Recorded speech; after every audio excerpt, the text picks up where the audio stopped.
नमस्कार दोस्तों, वंदे मातरम। दोस्तों, समझौता किसे करना पड़ता है?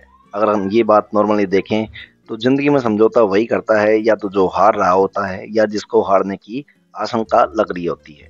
अभी हरियाणा में जितने भी चुनावी सर्वे हो रहे हैं, उससे ये बात साफ-साफ निकल के आ रही है कि कांग्रेस एक बहुत ही सही मार्जिन से ये चुनाव जीतने जा रही है। लेकिन फिर भी 1-2 दिन से ये बातें सामने आ रही हैं कि आम आदमी पार्टी और कांग्रेस का गठबंधन हो सकता है। तो अब सवाल यही उठता है कि जब कांग्रेस इतनी निश्चिंत है, फिर भी वो आम आदमी पार्टी का सहारा क्यों ले रही है?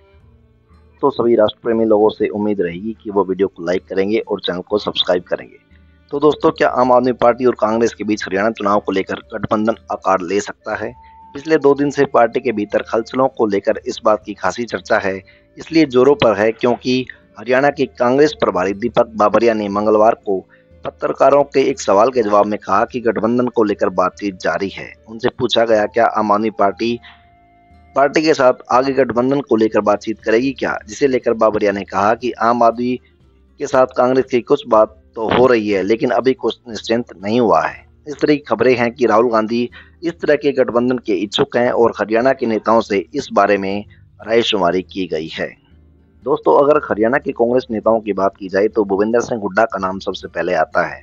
और भूपेंद्र सिंह हुड्डा मेरे विचार से और जो उनके विचार भी हैं, जो कई बार बोल चुके हैं कि वो आम आदमी पार्टी के साथ किसी भी गठबंधन से बिल्कुल साफ-साफ इनकार कर चुके हैं, साफ-साफ इसके खिलाफ हैं। वैसे भी भूपेंद्र सिंह हुड्डा की जितनी भी परेशानियाँ थी हरियाणा कांग्रेस में, उन सबको वो एक तरफ़ा किनारे पर लगा चुके हैं।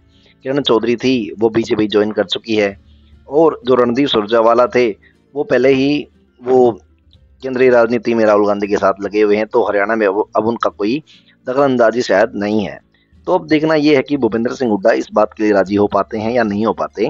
वैसे चलती तो राहुल की है, लेकिन भूपेंद्र सिंह हुड्डा हरियाणा में एक बहुत बहुत बड़ा नाम है और उनके चेहरे पर ही कांग्रेस ये चुनाव जीतने जा रही है, मुझे ऐसा लग रहा है। तो जब इन सब खबरों के बारे में आम आदमी पार्टी के नेता संजय सिंह से बात की गई, तो उन्होंने इस चीज़ का बिल्कुल स्वागत किया। उन्होंने कहा कि हम इसका स्वागत करते हैं और हमारी प्राथमिकता बीजेपी को हराना है। हालाँकि उन्होंने कहा कि सिर्फ 1 महीने पहले ही न्यूज़ एजेंसी पीटीआई को इंटरव्यू में हरियाणा के सीनियर लीडर कुमारी सैलजा ने आम आदमी पार्टी के साथ गठबंधन की संभावना को खारिज करते हुए कहा था कि कांग्रेस राज्य में मजबूत हालात में है और चुनाव अकेले ही लड़ा जाएगा। वहीं इस साल की शुरुआत में दिल्ली के सीएम अरविंद केजरीवाल ने कहा था कि उनकी पार्टी अपने बलबूते पर राज्य की सभी 90 सीटों पर मुकाबले में रहेगी। तो दोस्तों, ये तो सब चलता रहता है, लोग अपने-अपने है ना, अपने बयान देते रहते हैं, लेकिन जैसे ही चुनाव नज़दीक आता है तो सब चुनाव की रूपरेखा अलग-अलग तरीके से तैयार करते हैं। सोचते हैं कि किस गठबंधन करने से फ़ायदा होगा या नुकसान होगा। इस सारी बातें होने के बाद ही कोई गठबंधन के बारे में फाइनलाइज़ेशन होता है। दोस्तों, इसके अलावा भारतीय जनता पार्टी के अलावा जेजेपी और चंद्रशेखर का गठबंधन और आईएनएलडी और बीएसपी भी साथ हैं।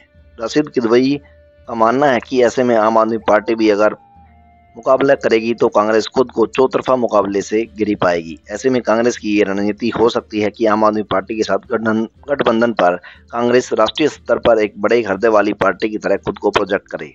ऐसे में बात दिल्ली के चुनाव को लेकर भी है, चाहे वो अलग-अलग ही लड़ा जाए, लेकिन कांग्रेस प्लस आम आदमी पार्टी इस तरह की स्थिति तो बनाना चाहेगी कि बीजेपी को सत्ता से दूर रखा जा सके। इसलिए कांग्रेस इंडिया अलायंस को एकजुट कर हरियाणा में राष्ट्रीय राजनीति की पिच को पक्का करने में दिशा में सोच रही है।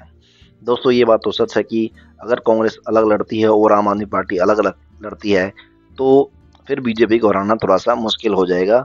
हालाँकि कांग्रेस अच्छी कंडीशन में है, लेकिन फिर भी बीजेपी इतनी कमज़ोर नहीं है कि वो बिल्कुल ही ताश की पत्तों की तरह ढह जाए, ऐसा भी बीजेपी कंडीशन नहीं है।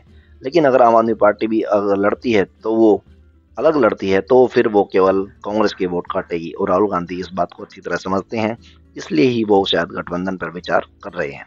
दोस्तों, आपका इस बारे में क्या विचार है? कमेंट सेक्शन में ज़रूर बताना। ओके दोस्तों, जय हिंद, जय भारत, बाय, टेक केयर।